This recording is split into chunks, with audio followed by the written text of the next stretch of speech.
Bagaimana kabarnya malam ini? Alhamdulillah baik.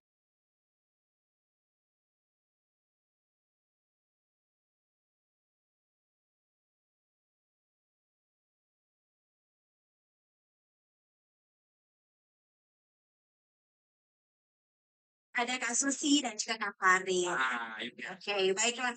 Kita mau tahu nih untuk Kak Susi, Susanti, SPSJMA sekarang sibuk Jangan lihat saya. Udah juga. Pandangannya jangan ke saya. Fakultasnya sekarang mengajar ya, di Prodi Psikologi Fakultas Kedokteran Universitas Hasanuddin. Wah, cocok banget nih.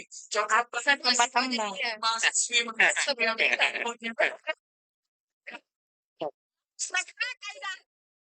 Luar dalam. Dia lebih besar. Saya ambil sama pakar usia. Udah mau mendengar kali ya pemahaman materi ya atau menjaga kesehatan mental keluarga ya yang akan disampaikan oleh Susi. Boleh langsung kita ya. Oke, silakan Kak Susi. Kenalan dulu dong. Ya, terima kasih. Kalau saya tambah-tambah bisa. Jadi, Nggak usah, Mi. Berikutnya. Oh, oke.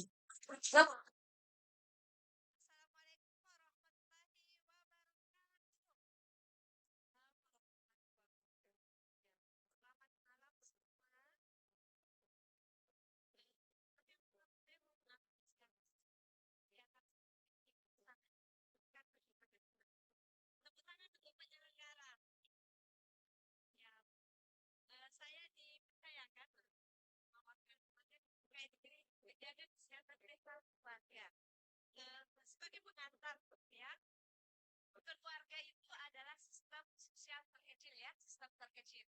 Dan nanti keluarannya atau output dari keluarga akan masuk ke sistem yang lebih besar. Contohnya adalah kita yang berada sekarang. Bisa dibayangkan ya, kalau output dari keluarga itu seorang pengedar misalnya, apakah akan berbeda kalau dibandingkan dengan keluaran yang berprestasi, taat agama, penyayang orang tua, tentu beda begitu ya. Nah, maka penting sekali bagaimana keluarga itu menjalankan fungsi-fungsinya. Gitu. Fungsi keluarga yang penting dan banyak ditinggalkan hari ini terutama adalah mendekap atau memeluk anaknya dengan rasa sayang gitu. Iya, kesehatan mental itu kan sudah sering kita dengar gitu ya. Bisa kita lihat di layar, kesehatan mental mencakup kesejahteraan emosional, psikologis, dan sosial, gitu ya. Yang memungkinkan individu itu mampu mengatasi tekanan hidup. Jadi jangan dipikir bahwa kesehatan mental itu yang selalu happy aja gitu ya. Tekanan-tekanan hidup yang bisa kita kelola dengan baik adalah orang-orang yang sehat mental, gitu. Nah, dan banyak sekali faktor-faktor yang mempengaruhi gitu ya. Ada faktor internal, ada faktor eksternal. Kalau faktor internal itu ya genetik, kepribadian, sedangkan faktor eksternal dan tidak kalah penting, yang pertama itu lingkungan sosial. Kemudian stresor pekerjaan atau stresor sekolah ya, kemudian trauma, dan juga hubungan dalam keluarga. Nah, kita malam ini lebih menekankan ke hubungan dengan keluarga, begitu ya. Nah, ini tanda-tanda kesehatan mental yang baik. Nah, coba ditanyakan pada diri kita masing-masing ya yang hadir malam hari ini. Coba, apakah kita mampu mengatasi tantangan hidup? Ya, kemudian hubungan yang harmonis, baik dengan saudara di rumah, baik dengan orang tua, maupun teman-teman di luar atau di lingkungan sekolah, atau lingkungan tempat kita bekerja.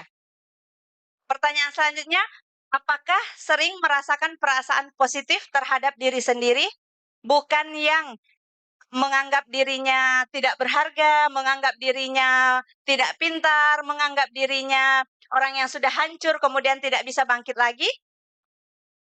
Selanjutnya resiliensi terhadap kehidupan begitu ya.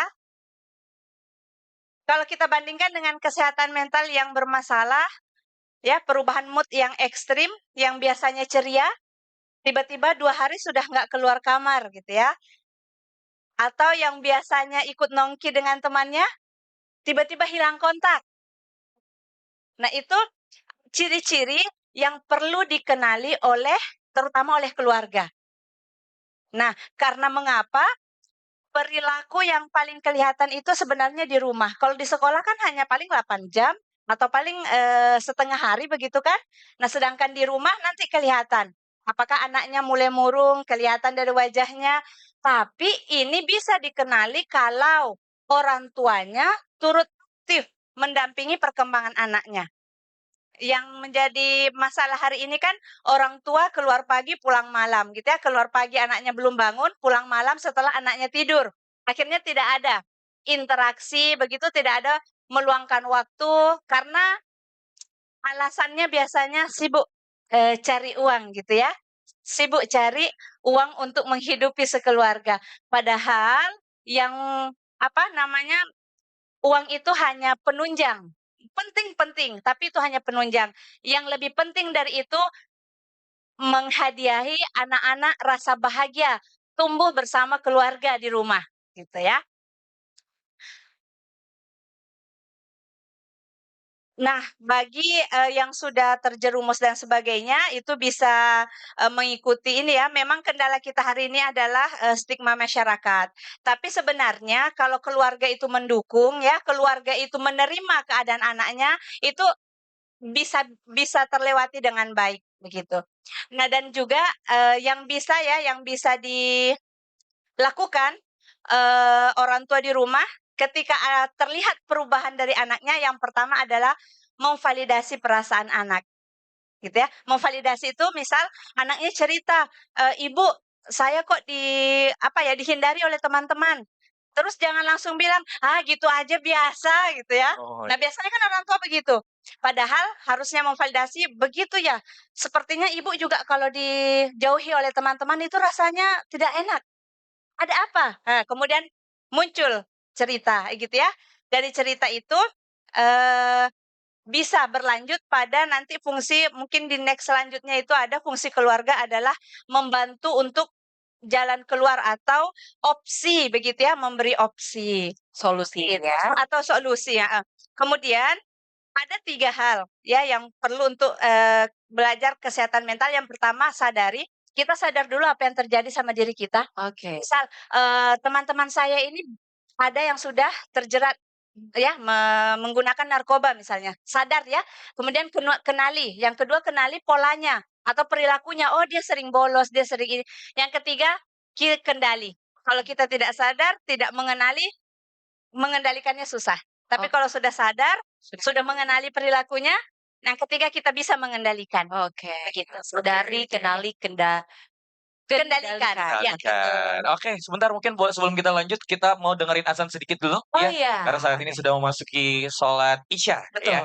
Jadi mungkin kita terdengarkan azan sebentar sekali dulu ya. Oke.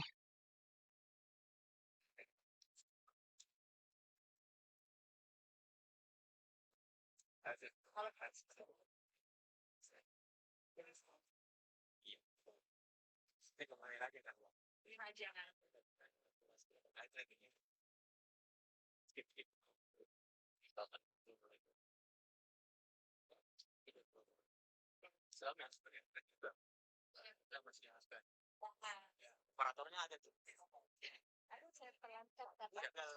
Ya nanti tinggal ini aja. Nanti mereka pakai kondisikan. Karena kalau talk show sih sebenarnya kalau ini biasanya saya lebih asik kalau ada interaksi. Iya kan? Ada iya. Ada Ya.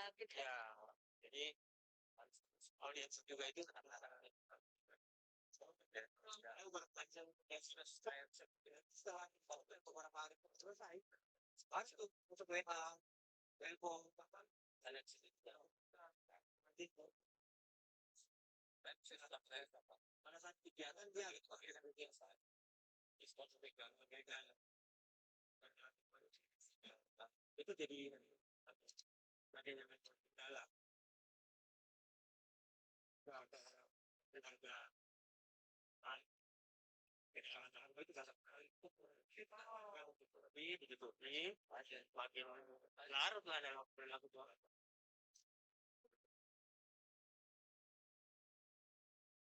kita ada di usaha kita.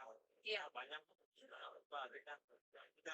tidak memiliki kapal, tidak menggunakan apa akhirnya muncul Oh, tapi biasanya Coach Will, oh, di kota, ada dulu saya agak up, udah pada sampai up si coach kayaknya. Jadi kayak yang berdiri itu, dipulangkan ke keluarganya ke atas bukan. Itu Glenn Fox luar biasa. aduan banget. Tahun dalam sementara berada di mana sehat dan Tapi kalau udah kecanduan berat itu masuk diobatin bisa kembali. ada yang bisa, ada yang kembali lagi tadi Bapak udah itu cewek. Itu tergantung juga dari bentuk psikosis Oke, lingkungan. Boleh jadi baru jadi. Misalkan udah rehabnya, Mas, kita tinggalkan sih, Mas. Orang bilang masih ada dibutuhin. Iya, Ini kan obat. berubah untuk lebih baik. Dikit-dikit ada apa-apa, stigmanya kan tersedia. Ini sekarang aja ya Sakit. Ya, Tapi kesibukannya Kak Farid sekarang? selain sebenarnya yang tadi sebagai advokat, itu sebenarnya kita punya lembaga yang melakukan pemberdayaan terhadap pendapat dengan Mana sosial? Dan Farid apa?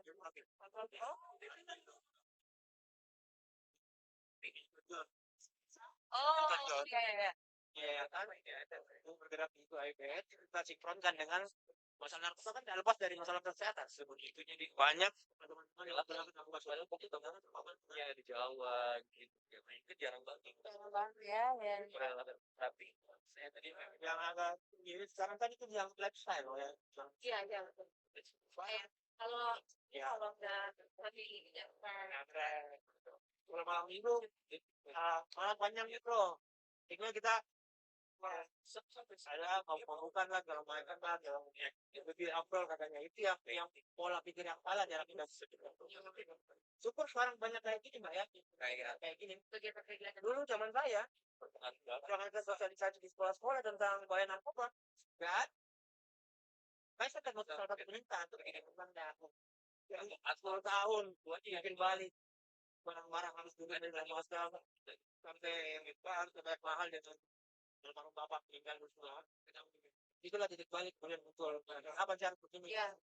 masih ada rehab Mas dasar kemauan sendiri. ya udah capek juga kalau ditanya semua pecandu narkoba mbak terus terang mereka itu pada jawabannya sama semua capek jerokok cuman Gimana caranya? adiksi itu dedeknya itu atau itu sakitnya luar biasa tipis sama mental sama fisik ketika mereka tidak menggunakan itu mereka hanya itu kadang akhirnya penyelesaian dulu yang kami Kita mau cari kata. Mira itu punya saudara kandungnya papa. Dia itu tahu celah. Karena itu kayak Ya, anak ini dokter.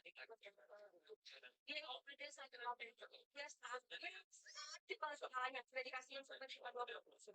Tapi tetap sakit sampai dia harus tapi ini anaknya ada yang terbuka dokter sama pas sakit tapi ini dia ternyata dia ditutupin tapi untuk sebenarnya tuh tahun 2000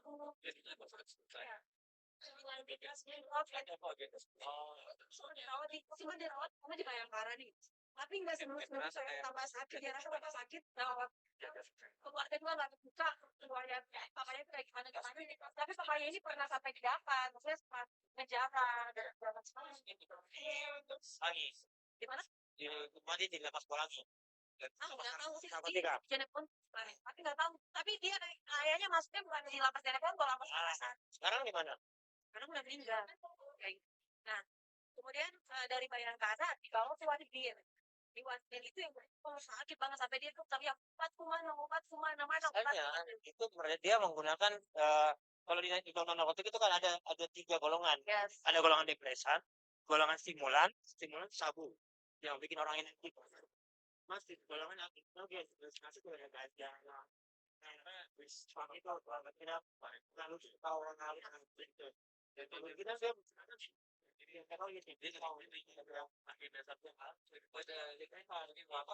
Daya psikoaktif itu berat banget. Ketika putus, bukan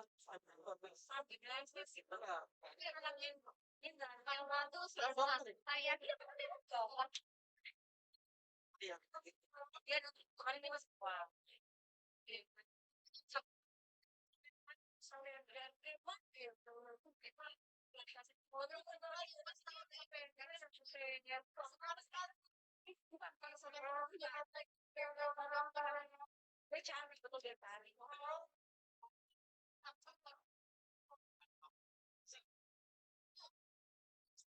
Nah, tindakannya itu nanti kita kategorinya di 3 SMP.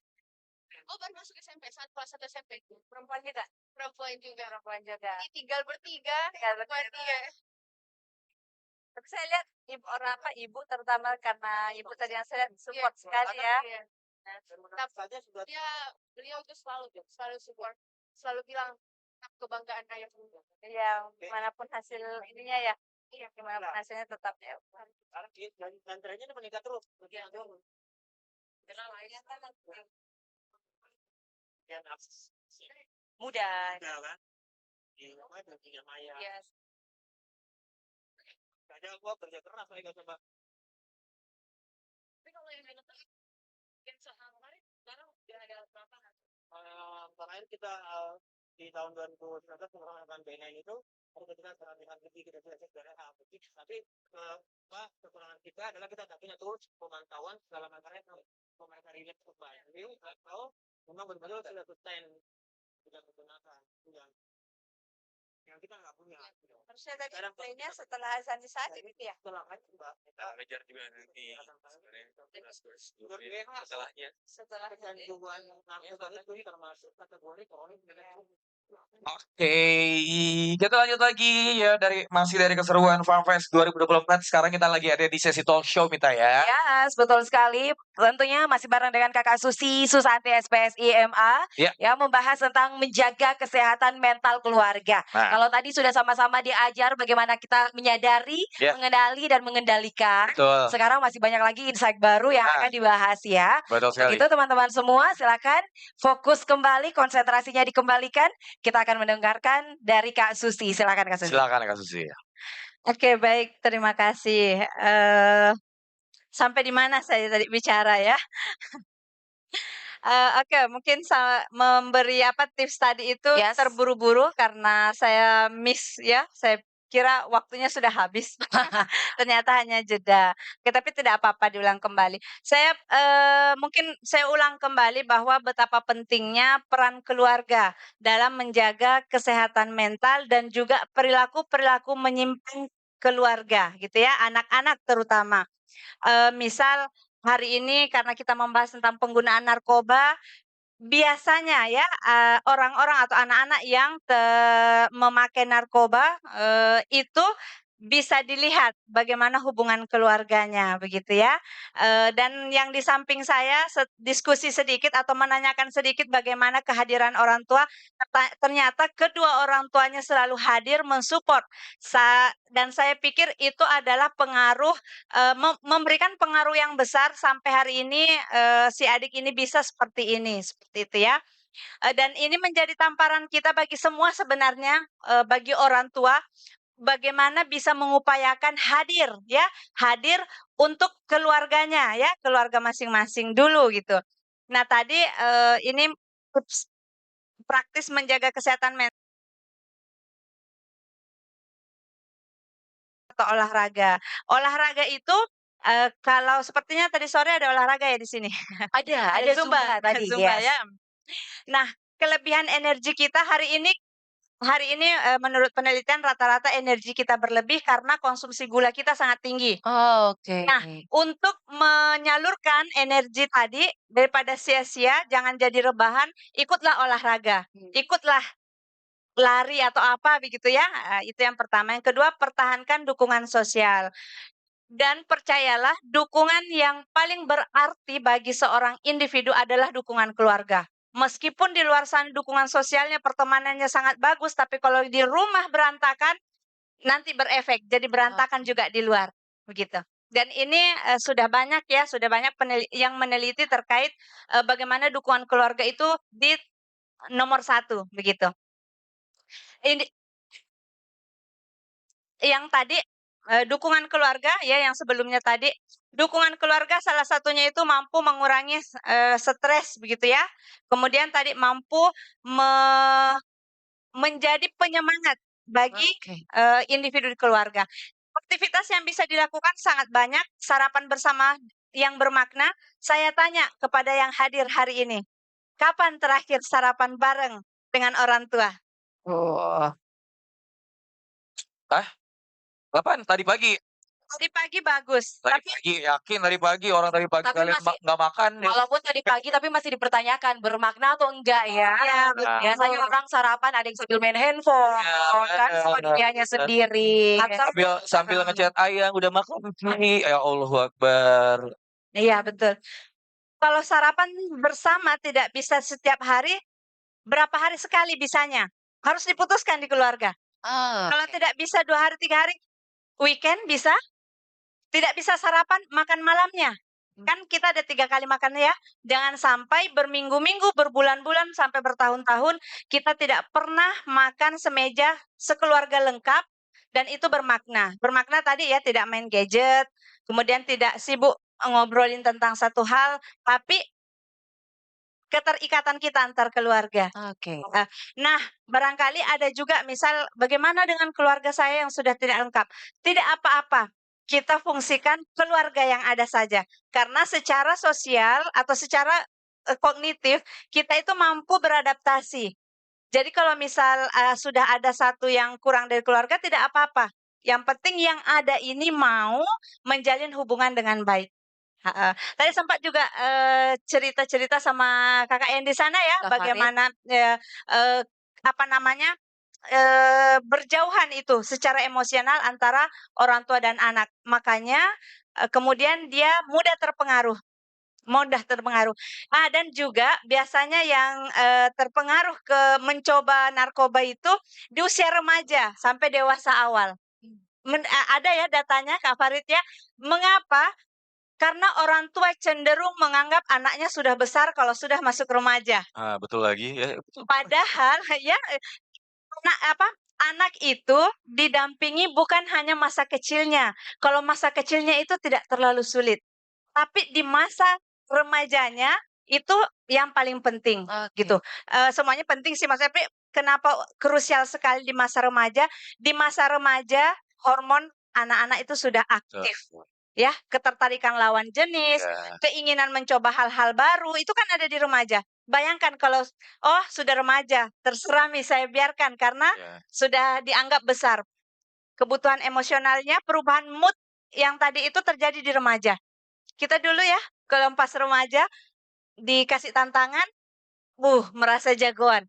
Nah, karena ada tadi hormon reproduksi terutama yang mulai aktif di masa remaja. Kalau orang tua atau keluarga tidak hadir di situ, maka berbahaya ya, yang bisa menjerumuskan anak sendiri.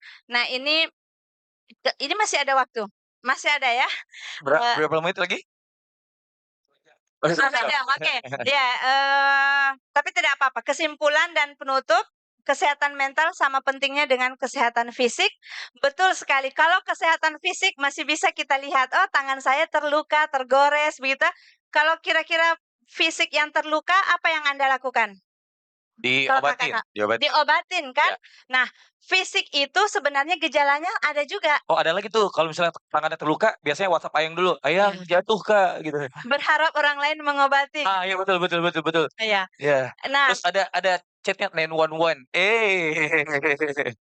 iya, padahal mental kalau sedang sakit bermasalah juga ada tanda-tandanya. Tadi ya mood-nya berubah drastis, kemudian menarik diri, kemudian itu. Nah, kalau sudah seperti itu bisa kita obati sendiri, bisa juga keluarga yang membantu. Menanyakan tadi ya, memvalidasi, bukan malah begitu saja cengeng begitu. Atau misal anak laki-laki tidak boleh menangis.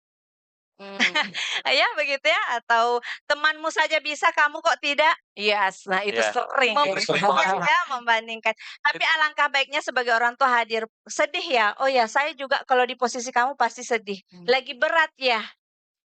Kemudian kita dengarkan, ceritanya pasti mengalir itu Iya. kalau anak-anak diterima secara emosional. Oke. Namanya divalidasi dulu. Oh, saya tahu nih. Ini berarti yang biasa dikerjain sama badut-badut di luar sana, ya kan? "Kamu kenapa?" "Lagi galau nih, sini cerita sama aku," ya. Iya. Terus habis itu udah move on, balik lagi sama mantannya, gitu-gitu deh, ya. Bener nggak? Iya, Bener nggak? Bener nggak? Kayaknya itu Kak Ferry Iya, ya. kayaknya sih ya. Oke. Di luar sana, ya. Iya, Ada yang gitu dukung di ya. sini badutnya ya. Oke, Benar, ya. baik. Nah itu tadi pemaparan dari Kakak Susi Susanti SPSI MA terkait menjaga kesehatan mental keluarga Iya. karena kenapa keluarga itu merupakan peranan yang paling penting sekali Betul. di lingkungan terkecil dan juga membawa perubahan untuk kita membawa diri ke lingkungan yang besar Betul ya. sekali. Setuju banget ya, Oke. Mita, ya. Jadi Karena untuk teman-teman semua yang punya keluarga masih lengkap ataupun juga yang masih ada keluarganya ya, terserah kalian maksudnya terserah itu misalnya masih ada papanya, terserah ya, yang penting kalian itu masih bisa sama-sama mendekat ya, itu dia. lebih dekat lagi, saling sayang lagi. Kalau satu rumah, jangan jadikan rumah itu untuk tempat bobo aja ya.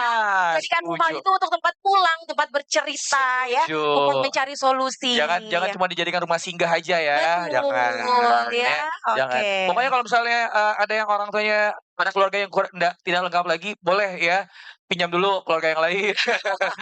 Ya, Atau ajak saya, misalnya mau sarapan gitu kan, nggak ada keluarganya, Kak Ferry boleh temenin saya sarapan?" Nah, boleh. Ya, yang Nggak penting apa-apa. kalian semua calon-calon yang akan membangun keluarga, Hai. kalian bisa menjadikan ini adalah bekal kalian ya, Betul. untuk jadikan keluarga cemarah yang banyak di Indonesia ini. Nah, setuju. Jangan sampai, buat teman-teman yang ada di sini malah menarik diri dari keluarga ya. Iya. Apalagi generasi zaman sekarang suka gitu, sedikit overthinking, Yes. nggak mau cerita sama keluarga. Padahal Betul. keluarga tuh obat paling penting loh sebenarnya. Betul Meskipun mungkin sekali. agak berbeda jawabannya ya. Ya, apalagi kalau misalnya teman-teman nggak dekat sama keluarga, kalian juga jadi sungkan begitu sama Nah. keluarga, kalian menarik diri, ujung-ujungnya lari ke tempat-tempat yang aneh-aneh, Itu dia. seperti narkoba. Nah, jangan sampai, jangan Apalagi kita sampai. membahas ini sekarang bareng dengan Kakak Farid Satria SH Ya. terkait edukasi penyalahgunaan narkoba untuk masa depan yang cerah ya.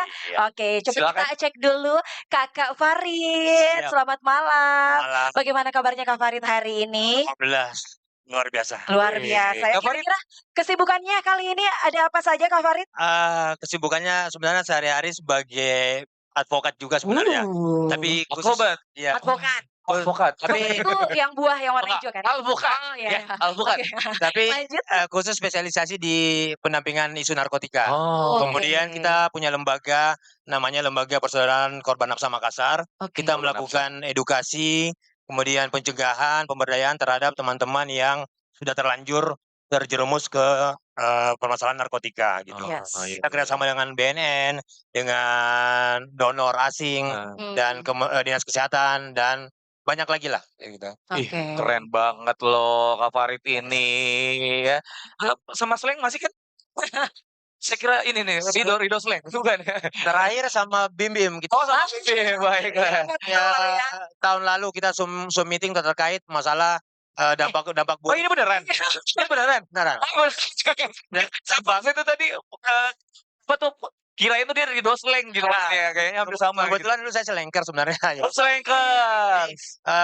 2 tahun lalu kita ada webinar Yes. membahas tentang korelasi antara penggunaan narkoba dengan penularan hepatitis C. Oke. Nah, Mas Bim waktu itu sebagai salah satu narasumber. Oke. Keren banget. Ya sih.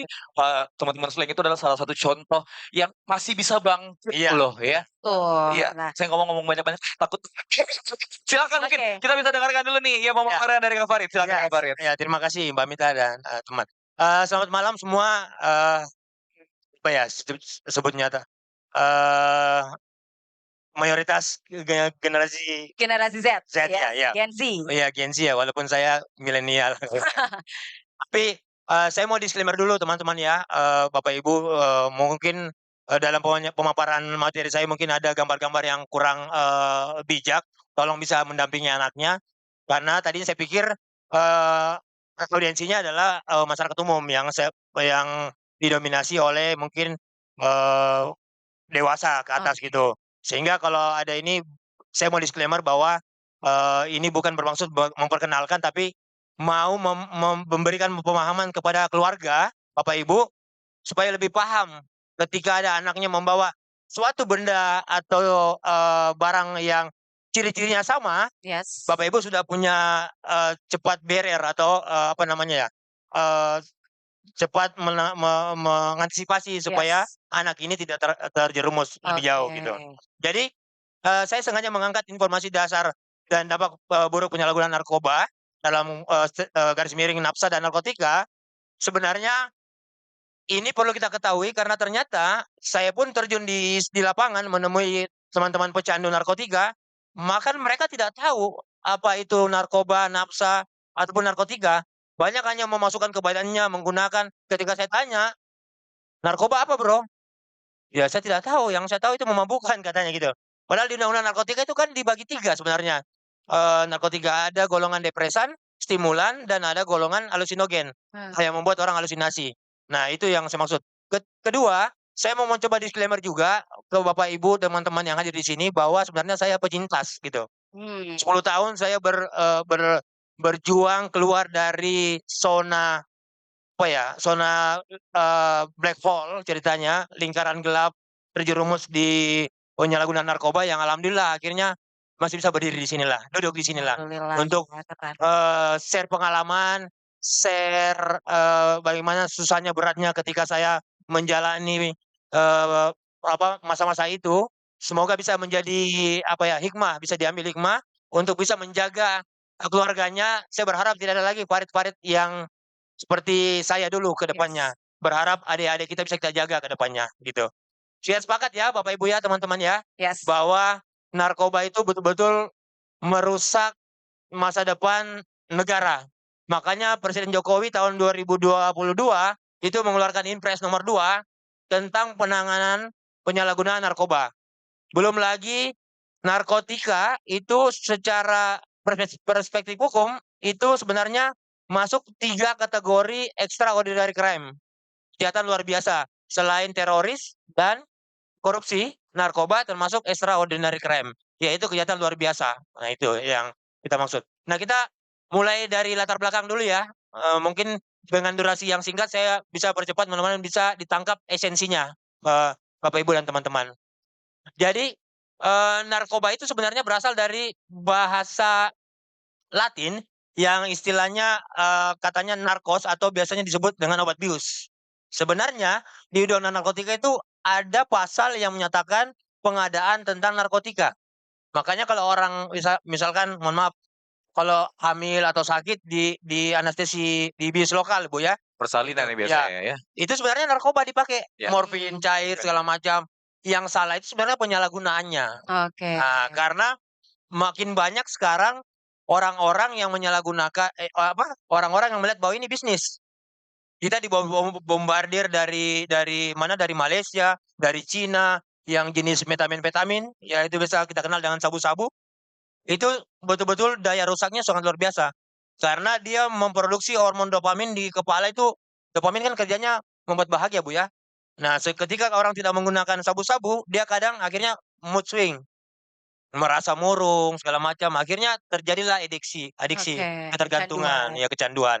Nah, kemudian kenapa kita perlu membahas narkoba ini sebagai, pintu masuk bahwa ini menjadi masa depan yang cerah, karena fakta membuktikan data yang selama ini kami dapatkan di berbagai macam, riset, orang pecandu narkoba itu awal mulanya menggunakan narkoba di usia 12 sampai 15 tahun. Wih, Bayangkan. 12 tahun itu baru lulus SD ya? Lulus SD. Iya, baru Iya. masuk SMP. Betul. Ini saya korelasikan dengan pengalaman pahit saya.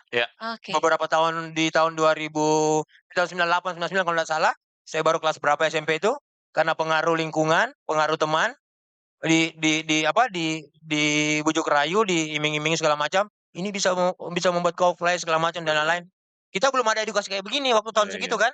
Jadi gampang 98 terpengaruh, ya, ya. 98 ya. Akhirnya coba-coba, saat yang satu, saat yang kedua, ketiga, sudah akhirnya Terjerumus. terjerumus. Itu masa-masa kelam yang mudah-mudahan tidak dialami orang lain. Cukup saya mungkin yang mudah-mudahan jangan sampai ada alami Jangan, seperti jangan. itu. Yes. Nah, kemudian mengapa remaja kita perlu edukasi narkoba? Karena narkoba itu memang menyasar usia yang bisa dibilang kalau Ibu tadi bilang apa ya, pencarian jati diri Bu ya. Jadi mereka labil, Oke. gampang dipengaruhi oleh bandar gitu. Hmm. Nah, ini ada narkoba nafsa sebenarnya. Saya mau memberikan edukasi ke Bapak Ibu dan teman-teman peserta bahwa sebenarnya pengertiannya ini sama. Dulu kita kenal narkotika dan obat atau bahan berbahaya. Iya. Kemudian muncul Badan Narkotika Nasional. Benar. Dipakailah kata narkotika. Ya, artinya narkotika itu singkatan dari narkotika dan psikotropika. Kemudian ada Kementerian Sosial yang mengurus dirjen terkait nafsa itu menggunakan kata nafsa, narkotika, psikotropika dan zat adiktif lainnya. Kenapa? Karena ternyata narkotika ini spektrumnya luas. Contoh, mohon maaf, merokok. Oh, merokok. Alhamdulillah saya sudah 2 tahun berhenti merokok. Oh ya, saya sedikit lagi sih sebenarnya. Iya, amin. Saya mau tanya teman-teman yang merokok. Di rokok itu kan ada edukasi tentang rokok menyebabkan hipotensi, kanker dan lain. Bahkan sekarang Kematian. gambarnya yang sudah Iya, mengerikan. betul. Kenapa orang masih merokok? Kecanduan ya. Gimana ya? Aduh, susah lagi jawabnya. Itu karena kecanduan. Yes. Makanya sekarang dikategorikan nafsa karena rokok, alkohol, bahkan lempox pun Itu udah masuk. masuk zat adiktif lainnya. Ada tambahan lagi sebenarnya. Senyumnya dia. Itu membuat adiksinya luar biasa daripada narkoba kalau ke. Nah, pengertian sendiri, narkotika itu adalah bahan, zat, atau obat, baik tanaman atau bukan tanaman. Ini menurut ketentuan umum di pasal narkotika Undang-Undang Nomor 35 tahun 2009, teman-teman ya. Yang mempengaruhi tubuh terutama susunan saraf pusat. Sehingga menyebabkan gangguan kesehatan, fisik, psikis, dan fungsi sosial lainnya karena terjadi kebiasaan. Sehingga menyebabkan ketagihan serta ketergantungan. Contoh misalkan, hari ini minum 1 biji, 2 biji, besoknya 2 biji itu tidak terasa. Toleransinya akan meningkat terus. Bahkan ada sekarang jenis obat batuk yang disalahgunakan. Luar biasa. Oh iya, ada. Iya, kayaknya itu harus belinya pakai resep dokter ya. Ya, harusnya. Beberapa ada juga yang Ada jual malah resep yang dokternya. dioplos malah itu Iya. yang Belum- dijualan Belum lagi gitu. kalau kita bicara tentang tembakau Ya, sintetis kan. tembakau sintetis. Tembakau gorila. Disebutnya oh, tembakau gorila karena nggak tahu lagi. kata-katanya setelah menggunakan tembakau ini kayak ditindih gorila katanya. Jadi kalau bahasa kami biasa di lapangan chicken dead gitu. Chicken dead. Dia Iya. mati-mati jarang gitu kan. Nah, pecandu sendiri kalau di Undang-Undang Narkotika disebut sebagai orang yang menggunakan atau menyalahgunakan narkotika dalam ketergantungan baik secara fisik maupun psikis. Sementara kecanduan itu celakanya, ini yang perlu kita pahami adalah WHO merilis bahwa kecanduan itu termasuk chronic relapse disease, suatu penyakit kambuhan. Jadi saya tidak boleh berbangga-bangga bahwa saya sudah clean Bu ya dari narkotika, clean dari penggunaan, karena dia sifatnya kambuhan Bu. Bisa saja suatu waktu bisa kembali. Makanya tidak heran kalau kita lihat kadang orang sudah direhab, orang sudah diobati, begitu keluar rehab, kembali lagi relapse lagi. Karena memang tidak sifatnya begitu orang menggunakan narkoba, itu daya rusaknya tersimpan di memori. Jadi itu yang kadang tiba-tiba kalau ada masalah, stres segala macam, akhirnya muncul lagi memori itu untuk lari ke narkoba deh kayak gitu. Nah, kemudian kondisi ketergantungan narkotika sama dengan tadi kecanduan, biasanya kita sebut dengan adiksi. Jadi bukan cuma sebenarnya di narkoba orang adiksi. Minum kopi pun sebenarnya disebut sebagai adiksi. Oh. Ada orang yang kalau tidak minum pagi hari minum teh. Kalau keluar rumah tanpa minum teh pergi kerja kayak ada yang lain gitu. Oke. Jadi itu sebenarnya kecanduan itu beragam. Tapi kita masuk konteks dalam masalah narkotika. Narkotika ini memang luar biasa daya rusaknya dan hati-hati sekarang dengan banyak modus operandi. Contoh, saya kasihkan bocoran di lapangan. Ada obat rematik, untuk rematik itu sengaja disalahgunakan, diperjualbelikan secara black market, Yes. pasar gelap, itu kan untuk obat rematik. Mm. Tapi kalau diminum berlebih, tadinya dosisnya harusnya 2 biji, diminum 4 biji, 3 biji, 5 biji, efeknya memabukkan. Oh, oke. Bahkan obat batuk yang sudah ditarik sama BPOM dari instruksi Kementerian Kesehatan, seperti Dextro misalkan. Orang-orang kesehatan pasti tahu, Dextro itu obat batuk. Itu Dextro tahu. Sudah ditarik dari, apa namanya, peredaran, masih aja banyak yang, nggak tahu dapatnya dari mana. Kemudian ada namanya Tramadol. Tramadol itu sebenarnya obat pereda nyeri, analgesik, kalau orang pereda nyeri. Cuman banyak yang salah gunakan anak remaja, minumnya 1 papan bukan 2 biji, ya mabok lah, minum air putih Ini saja. pada tahu nggak semua tadi yang disebutin? Tahu nggak? Fix, yang jawab tahu dipertanyakan sebentar ya. Nah, Polisi! bahkan sekarang yang perlu kita khawatirkan adalah liquid-liquid yang vapor itu Yes. sekarang banyak, bandar, punya modus mencampurkan liquid itu dengan campuran kandungan THC. THC itu kandungan yang terkandung dalam ganja yang sifatnya memabukkan, yang membuat Oke. halusinasi. Diekstrak kemudian dicampur di Liquid. liquid. Sama, methamphetamine, kandungan inti dari sabu-sabu, dimasukkan itu, diperjualbelikan, bahkan lewat Instagram parahnya. Orang-orang di isu narkoba mengenalnya biasa sistem tempel katanya. Lalu Oke. kemudian lewat lewat Messenger, kemudian kemudian dikasih map, Bu. Nanti kamu jemput di sini, ambil di sini, transfer dan lain-lain. Itu sangat sangat luar biasa modusnya sekarang. Tolong adik-adik hati-hati dengan masalah ini. Karena narkoba itu apa ya? Saya terus terang kalau bisa diputar kembali, saya mungkin Nggak mau. selain babi itu yang saya haramkan kedua gitu. Walaupun di Al-Quran tidak jelas misalkan Yes. ya. Itu bagaimana saya harus putus sekolah 3 kali saya putus sekolah di SMA, sampai harus pakai C. Masuk Karena kemudian narkoba itu. narkoba. Masuk kemudian kuliah di STIMIK Negara hanya sampai semester 4, berantakan. Oh. Masuk ke, Tridharma waktu itu hanya semester 1, cabut. Baru 2011 saya bisa menyelesaikan, ketika saya sudah clean menyelesaikan, profesi advokat saya, kemudian mengikuti, PKPA sampai ke ujian profesi advokat alhamdulillah. Mungkin 20% saja usaha saya, selebihnya mungkin 80% itu doanya ibu di rumah. Masya Masya Allah. Gitu.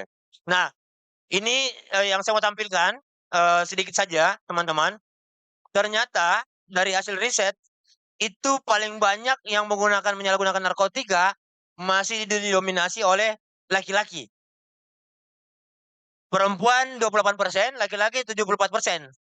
Tapi jangan salah, sekarang banyak perempuan yang dimanfaatkan untuk menjadi, apa namanya ya, kurir.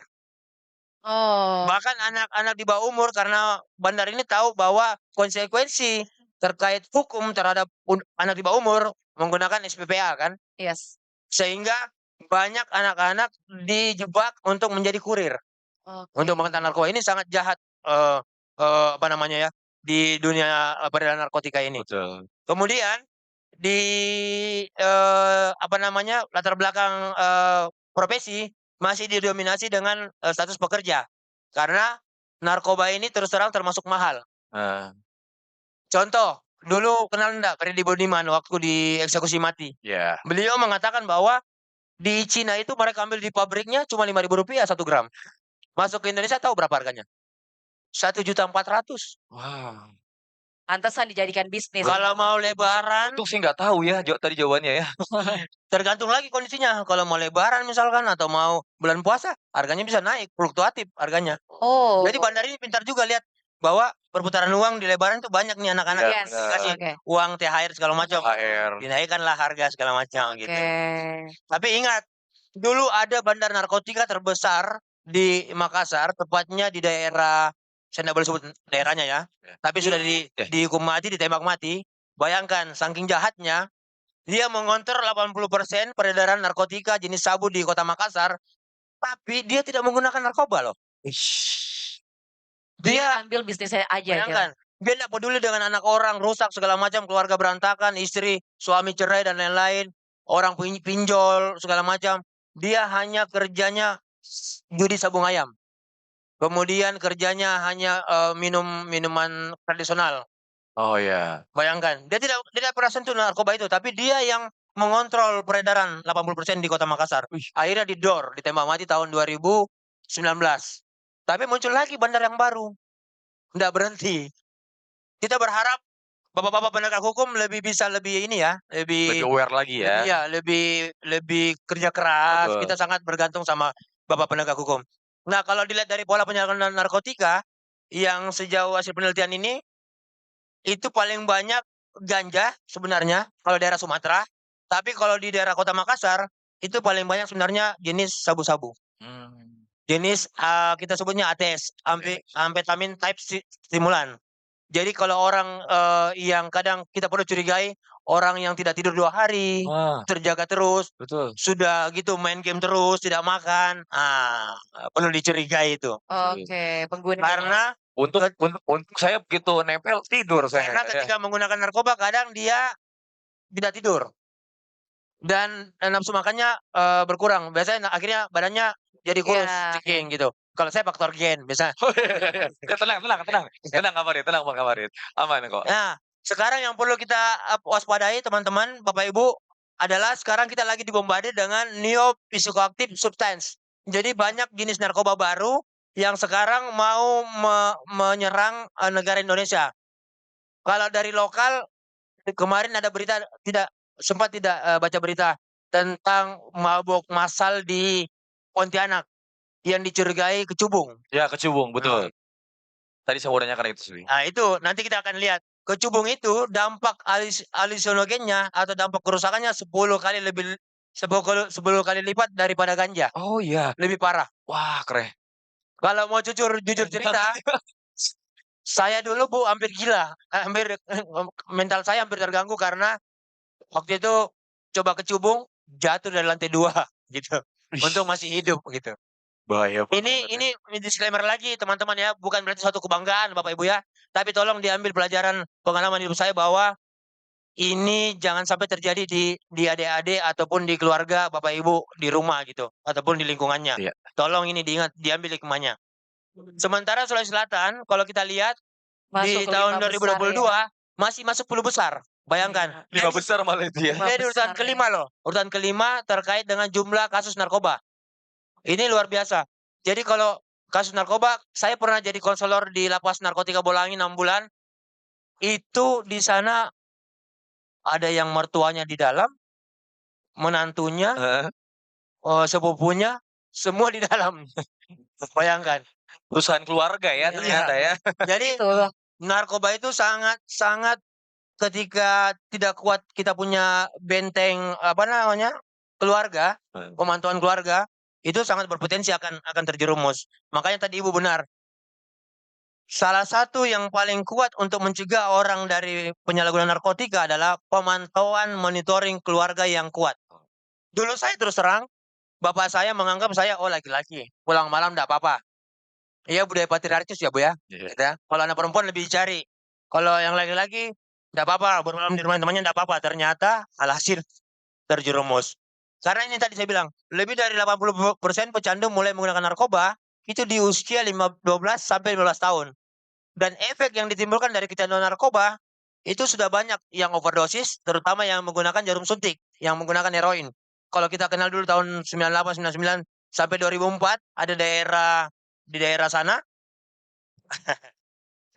Ya dari daerah tit gitu pokoknya. Daerah gitu. Daerah perwira lah gitu ya.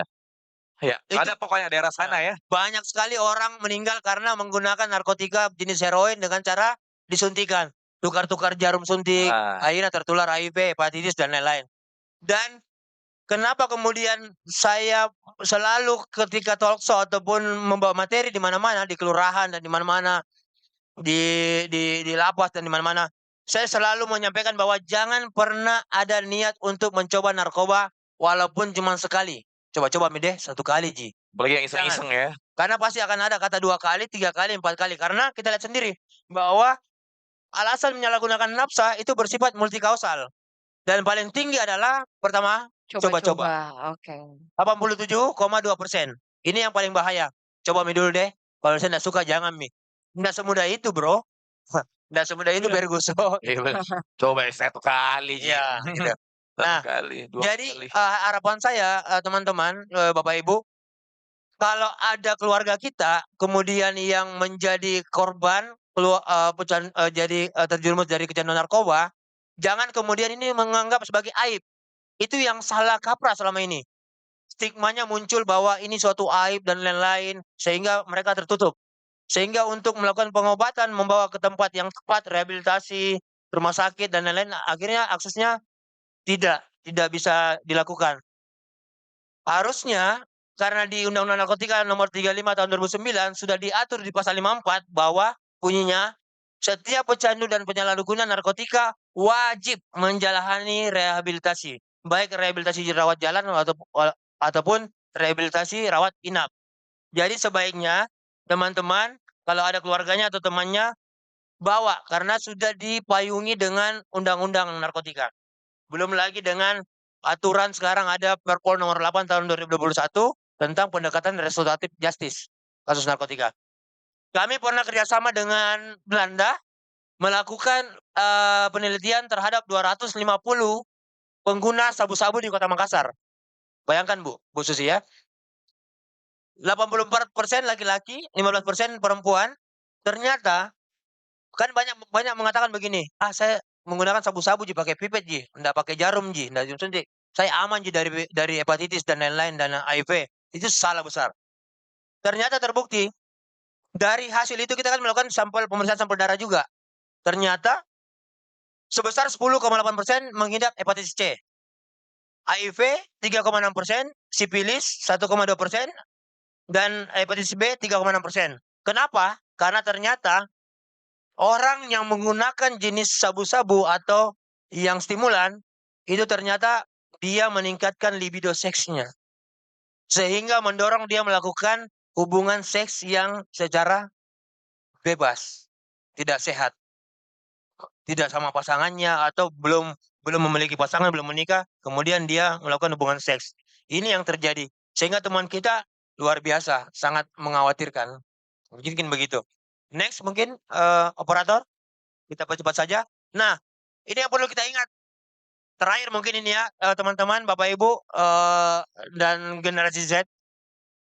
Orang menggunakan narkotika itu hanya kalau saya sebut bisa disebut sebagai segitiga dajjal.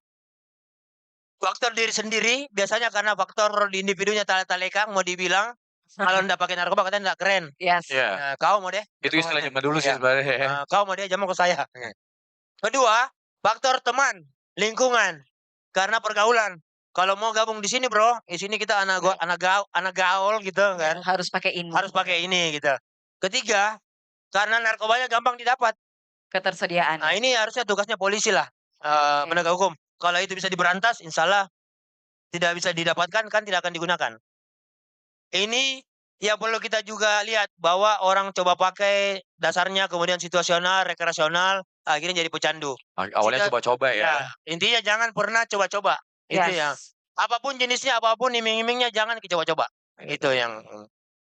Terus yang terakhir yang mau saya sampaikan adalah mungkin operator bisa langsung skip saja langsung ke tips sesuai dengan Ibu Susi tadi sampaikan. Karena tidak relevan juga kalau saya menggambarkan tadi gambar-gambar yang Iya, betul. lempok segala macam. Nanti mungkin kalau mau minta materinya ini bisa saya kasihkan Iya. supaya bisa mengenal, tapi secara pribadi supaya bisa mengenal jenis-jenis apa yang perlu diwaspadai Iya. di lapangan. Atau mungkin juga buat teman-teman yang sekarang lagi ketergantungan ya Ya. kan sesuatu dan susah mengungkapkan ke siapapun. Mungkin Ya. boleh langsung konsultasi pribadi ya. Ya ini Ke dia Farid tadi. ya. Ya tadi kembali dulu tadi terus Mas operator terus tadi terus The next lagi. karena kita dibatasi durasi terus yang penting-penting saja yang ke belakang ya terus ini apa yang dapat kita lakukan adalah perawatan terbaik adalah pendekatan terintegrasi di mana masalah penyalahgunaan zat dan gangguan mental ditangani secara bersamaan. Jadi dia paripurna, Bu ya. Karena memang banyak pengguna narkotika ternyata itu banyak mengalami gangguan mental, masalah kesehatan mental. Treatment untuk masalah kesehatan mental itu kan ada kalau di rehab kita kenal individual atau grup konseling, ada self measure, lifestyle change, dan peer support. Kemudian ada treatment untuk masalah penuaan meliputi detoksifikasi. Jadi kita bersihkan badannya dari kandungan narkotika, kemudian manajemen withdrawal, kemudian behavioral therapy dan support maintenance supaya tidak kembali lagi menggunakan. Next, mungkin partner. Kemudian yang terakhir adalah yang perlu kita ingat ketika kembali tadi ada teman kita, keluarga kita yang ternyata sudah terlanjur terjerumus ke narkotika, jangan panik, segera konsultasikan pada pihak yang berkompeten, konsolidasi dengan keluarga, komunikasikan konsep rehabilitasi pada si pecandu. Ingat, rehabilitasi gratis, Dik. Ada punyanya BNN di Badoka, ada punyanya pemerintah Pemprov di Rumah Sakit Sayang Rakyat. Yes. Ada juga yang di Takalar namanya punyanya Kementerian Sosial, Loka Pangurangi. Kemudian motivasi si pecandu untuk berhenti, dan jangan lupa kekuatan doa itu kita tidak bisa ukur. Doa itu sangat luar biasa. Jadi orang tuanya perlu banyak berdoa. Itu mungkin. Dan yang terakhir adalah tolong ketika ada keluarga, teman, kerabat, dan lain-lain, jangan pernah mendiskriminasi atau mengucilkan. Karena dengan mendiskriminasi dan mengucilkan, itu akan membuat si pengguna narkoba ini akan makin larut dalam perilaku penyimpangannya terhadap permasalahan narkotika. Itu mungkin yang bisa saya sampaikan, teman-teman. Saya berharap diambil hikmahnya yang baik.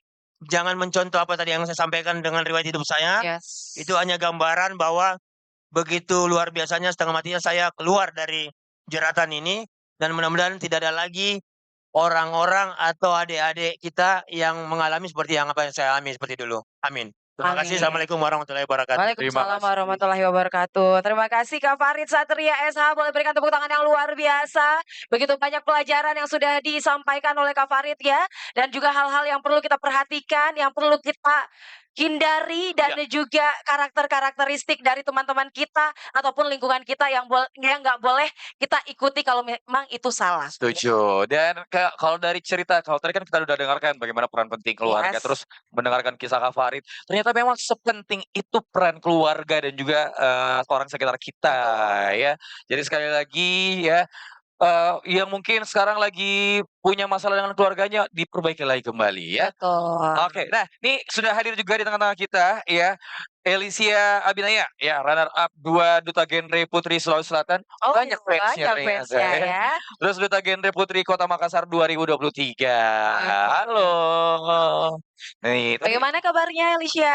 Alhamdulillah luar biasa. Kira-kira Elisha ini kelas berapa? Kelas 3 SMA, Kak. oh kelas 3 SMA. Kelas 3 SMA Keren ya. banget. Ini dia menjabat sebagai duta genre. Duta Bisa kita Genre. tahu nggak sih duta genre itu apa? Boleh dijelaskan dulu dong. Programnya apa? Oke, Ya. baik. Mungkin saya mulai dengan perkenalan diri kembali. Boleh dong. Perkenalkan kakak-kakak, teman-teman, dan adik-adik semua, saya Elysia Abinaya, akrab disapa Elis, dan saya merupakan runner-up 2 Duta Genre Provinsi Sulawesi Selatan tahun 2024. Dan tahun lalu saya merupakan juara 1 Duta Genre tingkat Kota Makassar tahun 2023. Mungkin saya jelaskan sedikit tentang genre Kak. Jadi genre sendiri merupakan akronim dari generasi berencana. Jadi genre itu merupakan suatu yayasan yang bekerja sama dengan BKKBN, Badan Kependudukan dan Keluarga Berencana Nasional, dalam mendampingi, itu genre fokusnya adalah remaja. Mendampingi remaja, merencanakan bagaimana langkah-langkah atau fase-fase kehidupan ke depannya. Itu Kak. Ih, keren banget loh. Berarti Elis ini nanti juga akan ini ya, memotivasi Yes. teman-temannya ya untuk lebih baik lagi ke depannya seperti itu ya. Betul, Kak. Oke, nah kalau mungkin gambaran singkatnya lagi nih ya, tugas dari Duta Genre itu sekarang tuh bisa kita lihat nyata pada saat apa? Apakah memang pada saat event-event seperti ini aja atau mungkin ada agendanya gitu?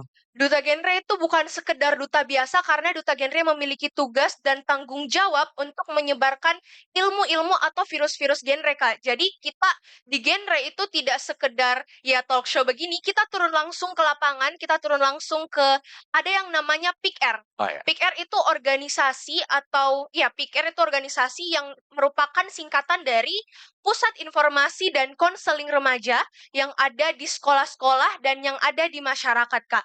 Nah, tugas Duta Genre itu tidak hanya sebagai membawa materi saja, tapi memang tugas Duta Genre itu membimbing, sama-sama belajar lebih tepatnya, Kak. Karena kita Duta Genre kan juga sesama remaja, Kak. Jadi kita Sama-sama. belajar bersama bagaimana kita merencanakan masa depan kita, begitu. Oke, nah ada yang menarik nih. Nah. Tadi katanya Duta Genre itu punya tugas menyebarkan virus-virus Betul. genre ya. Iya. Berarti ini dia melawan virus-virus yang jelek ya dengan menghadirkan virus genre ini. Virus yang baik, betul sekali. Yes, betul sekali. Keren Nah, banget. tentunya dengan Duta Genre ini, Alicia juga pasti bakal mengabdi untuk seluruh teman-temannya, remaja-remaja yang bisa ataupun juga yang udah sempat tertular untuk bisa kembali lagi ataupun betul. juga jangan sampai teman-teman yang lain tertular kan. Betul. Berarti Nah. sama dengan perpanjangan tangannya Kak Farid sebenarnya ya. Betul Keren sekali. banget.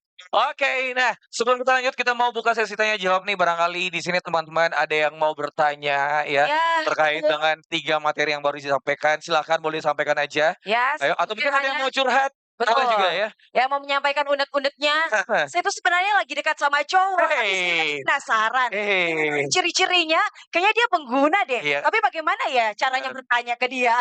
Iya. Berarti kalian Bagaimana cara menjaga perasaannya? Berarti kalian ini harus bersyukur kalau misalnya kalian pacaran sama orang, maaf yang ketiduran. Bersyukur kalian ya. Karena berarti dia bukan pengguna ya. Bukan pengguna. Kalau dia nggak tidur. Dia nggak Oke. tidur. Ya, silakan. Boleh bertanya. Yang bertanya kita kasih hadiah ya. Yes. Ayo. Hadiahnya adalah 1 unit iPhone 14. Ya. Tapi dibeli sendiri ya. Iya, betul sekali. Kakak-kakak, Itu bagaimana tuh. caranya? Boleh dikasih dulu Ada mic-nya. mic-nya. Silakan. Iya, Kita di masih bagian ada belakang. waktu kalau misalnya teman-teman ada yang mau bertanya Iya. ya atau mau curhat, boleh silakan. Atau kalian mau cerita, mau disamarkan namanya juga Iya. boleh ya. Iya. Misalnya pakai misalnya pakai namanya Kak Ferry ya, itu juga boleh. Boleh. Atau mungkin mau cerita tapi mau ditutup mukanya boleh juga. Nama saya Mawar, saya cuma coba. Ya. Boleh juga, ya boleh. Oke, udah ada mic-nya, Babe? Silakan. Dapat? Oke. Bingung dia. Silakan berdiri, Ya. sebutkan namanya ya. Silakan. Oke. Nama siapa, Bu? Ya, bismillahirrahmanirrahim. Assalamualaikum warahmatullahi wabarakatuh. Waalaikumsalam warahmatullahi wabarakatuh. Saya ingin bertanya, nama saya Siti Rahmawati, perwakilan dari Kadar KB Kelurahan Mancini. Oke. Saya ingin bertanya kepada Farid. Kebetulan Farid ini adalah teman kemenakan saya yang bernama Bambang. Oh, Kenal ya? kenal ya Mas Farid ya? Kenal. Saya ingin bertanya masalah narkoba. Terus ke ibu hamil, apa dia pecandu narkoba akan mempengaruhi anaknya juga? Terus Oh. bagaimana cara mengatasinya agar dia anaknya terhindar dari alat-alat narkoba itu? Ya, itu saja. Oke. Sekian, terima kasih. Assalamualaikum warahmatullahi wabarakatuh. Waalaikumsalam warahmatullahi wabarakatuh. Aku kira tadi mau tanyain soal Bambang ke Kak Farid ya. Gimana kira-kira Bambang? Masih pakai gak? Enggak ya, nggak boleh. Oke, pertanyaannya tadi terkait dengan ibu hamil. Kalau Ya. misalnya dia pecandu, apakah itu bakal turun ke janinnya, ke anaknya? Ya. Gimana Kak Farid Ya, kira-kira? terima kasih Bu. Ini pertanyaan sangat menarik. Sekaligus salam sama Bambang Bu. Bambang dulu sempat jadi staf saya, Oh. rehabilitasi. Sekarang lagi menjalani usaha apa gitu. Intinya seperti itu. Nah, dulu ada riset di Inggris Bu terkait seorang perempuan yang kemudian sedang hamil. Ketika melahirkan anaknya udah berhenti menangis. Si dokter bingung. Saya lupa referensinya dari jurnal apa, saya lupa itu. Yang jelas ada, kalau Ibu nanti ini Searching. bisa searching di Yes. Google. Dilakukanlah kemudian penelitian lebih dalam, kenapa anak ini tidak berhenti menangis. Ternyata setelah dilakukan lebih lanjut, probing dan lain-lain, konseling dan lain-lain, ternyata ibunya seorang pecandu heroin aktif. Yang di usia kehamilan semester 1, semester 2 masih menggunakan. Akhirnya ternyata menurut penelitian WHO, seorang ibu yang sedang mengandung dan menggunakan narkotika, ketika dia melahirkan anaknya akan mengalami kecanduan. Langsung gitu. Jadi yang bisa saya jawab adalah betul kata Ibu bahwa itu ada selalu karena faktor gen dan lain-lain, karena kan asupan ininya kan ininya yang masuk ke badan tubuh ibunya akhirnya dikonsumsi oleh anaknya. Setelah diobati, akhirnya anaknya bisa berhenti menangis ketika dikasih obat penawar heroin. Dan itu akhirnya menjadi sekarang standar dari WHO kalau tidak salah, setiap ibu yang hamil itu akan diperiksa. Baik periksa hepatitis B-nya sudah wajib itu hepatitis B, pemeriksaan tentang hepatitis C juga, dan kalau tidak salah tentang riwayat penggunaan obat-obatan. Karena dikhawatirkan jangan sampai membuat anaknya juga mengalami kecanduan itu. Karena kan anak cuma bisa menangis. Itu yang saya dapatkan informasinya bahwa memang ternyata benar. Seorang ibu yang hamil kemudian menggunakan narkotika akan mempengaruhi janinnya anak bayinya. Bayinya akan mengalami juga sakau. Sakau itu sangat luar biasa sakitnya. Tidak mati tapi setengah mati. Iya. Tidak mati tapi setengah mati, itu lebih ngeri lagi ya. Ngeri lagi. Pengen mati tapi nggak bisa mati. Iya. Soalnya masih setengah. Setengah, ya. Oke. Yang sekarang bahaya itu kita harus mudah-mudahan tidak masih di Indonesia, Bapak Ibu, teman-teman dan adik-adik generasi Z. Nanti kalau pulang buka YouTube Philadelphia, wilayah Kingston kalau nggak salah, yang kayak zombie. Ya. Yang sekarang banyak mewabah di Amerika, orang-orang homeless yang tunawisma itu dicokoki dengan narkotika, fentanyl dicampur dengan obat bius yang untuk membius binatang kayak kuda dan lain. Daya rusaknya jadi sehingga mereka itu efeknya kayak zombie hidup begitu. Pasti adik-adik biasa lihatlah di YouTube. Ada yang tahu ya? Ya. Kita berdoa ya sama-sama mudah-mudahan itu tidak masuk ke Indonesia. Amin Amin, ya. amin. Oke, baiklah. Ini juga bisa dijadikan pesan untuk para perempuan Iya. ya. Kalau perempuan itu memang betul-betul fondasi ya Fondasi, untuk melahirkan generasi keluarga yang sehat ya Betul. dan juga yang cerdas. Jadi untuk seluruh perempuan, kalian harus bisa menjaga diri kalian, ada di lingkungan yang baik ya, lingkungan yang aman, nyaman dan juga tidak terjerumus dengan hal-hal yang tidak baik ya. Betul, setuju banget ya karena saya juga pernah dengar ya disampaikan oleh dokter tuh bukan cuman sakaunya aja yang menurun. Jadi kalau misalnya ibunya itu seorang penyintas HIV ya, anaknya pun itu akan jadi penyintas HIV sebenarnya Nah. ya. Dulu iya, tapi sekarang ada program PMTCT, Oh.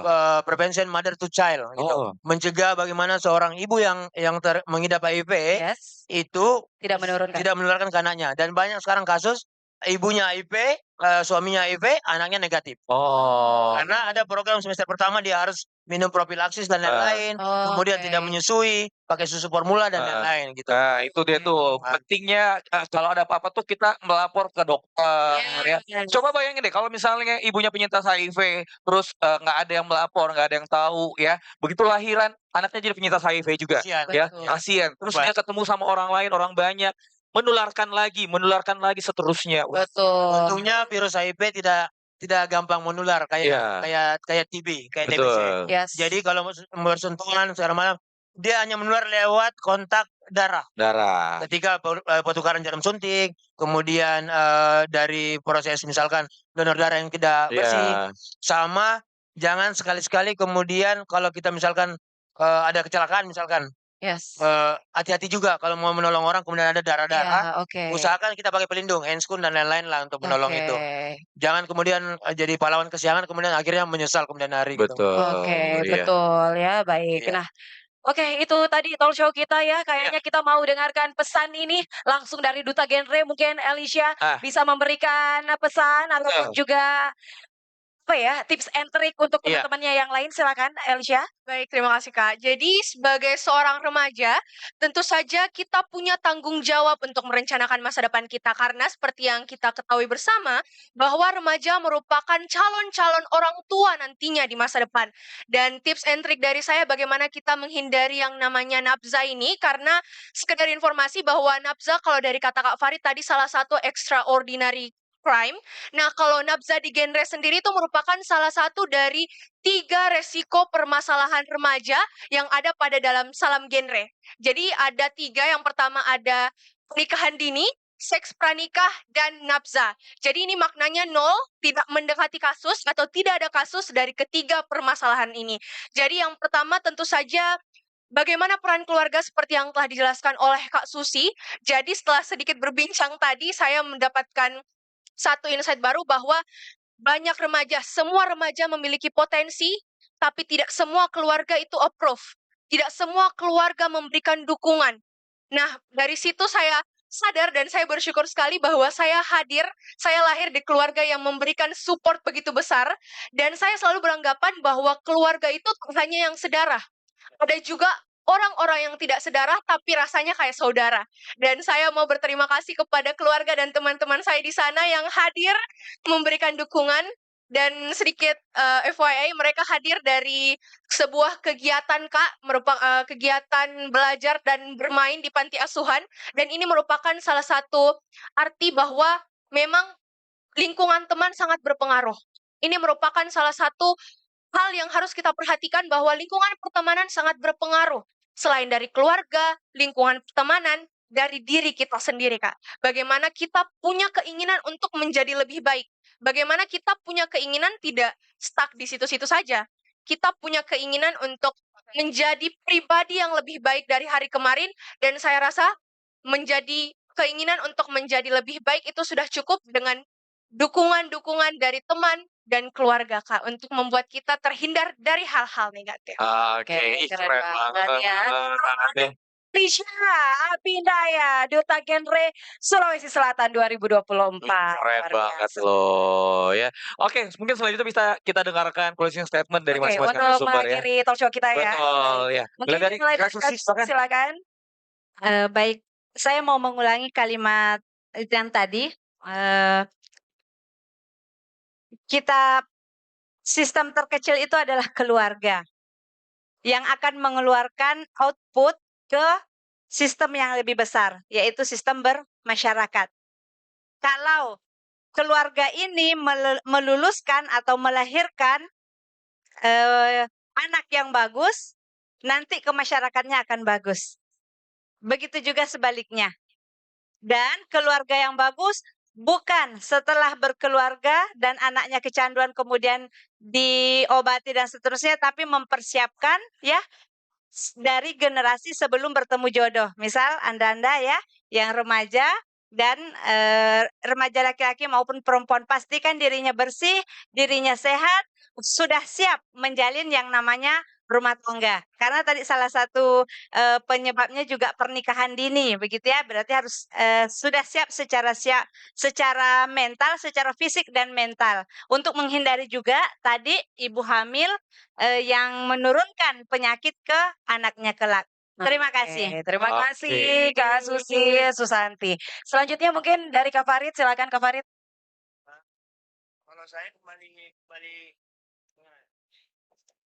Kalau saya kembali tadi, intinya berharap tidak ada Farid-Farid yang seperti dulu lagi. Oke.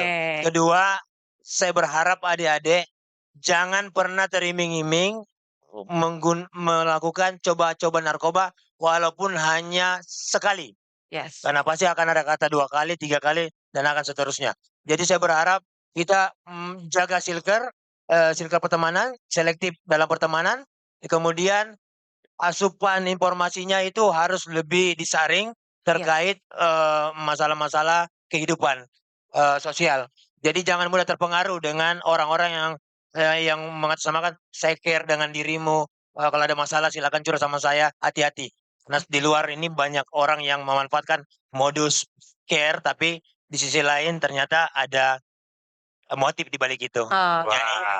Apapun jenis narkoba, katakan tidak pada narkoba. Katakan itu tidak pada dia. narkoba. Oke, terima kasih Kak Farid, Kak Susi, dan juga Alicia Abinaya. Baiklah, Sekali lagi boleh dong kita tepuk tangan untuk ketiga narasumber kita. luar biasa. Kita berikan sesi foto bersama, silakan Iya. Kakak.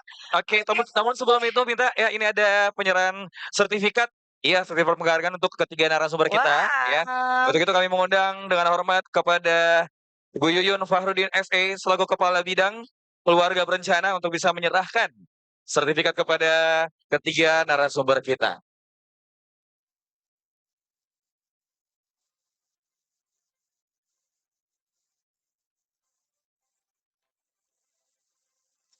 Nah, seperti yang disampaikan tadi ya Mita ya, banyak banget loh insight-insight baru, khususnya nih buat Gen Z ya. Yes. Apalagi buat teman-teman yang, aduh sedikit-sedikit overthinking ya. Aduh saya lagi galau nih Kak nih ya. Terus tiba-tiba ada pengaruh negatif. Coba deh ini. Bagus nih Gak ya. boleh ya. Boleh. Ya, katakan tidak pada narkoba. Nah, Kalau misalnya kalian teman-teman semua juga merasa kurang nyaman dengan keluarga, seperti yang Elisha bilang, ada juga teman-teman kita yang bisa kita katakan dia itu adalah keluarga ya. Jadi betul. kalau kalian mau cerita, kalian ada masalah, jangan dipendam sendiri. Kalau kalian tidak yakin mau cerita ke keluarga atau ke teman dekat ya, coba ceritakan ke psikolog ya. Akan membantu kalian, memberikan kalian solusi yang terbaik. Itu Jangan dia. sampai kita udah yakin teman kita itu adalah keluarga, kita curhat sama dia, ternyata yang dikasihkan solusi yang kurang tepat atau yang nggak baik Setuju ya. banget Mita ya. Jadi Yes. hati-hati juga ya, apalagi di era zaman sekarang tuh mereka tuh semuanya bilang friendly banget semua anaknya ya. Jangan sampai friendly menjebak ternyata ya. Oke, kembali kami mengundang kepada Bapak Yuyun Fahrudin SE selaku Kepala Bidang Keluarga Berencana untuk berkenan menyerahkan sertifikat kepada 3 narasumber kita. Silakan Pak.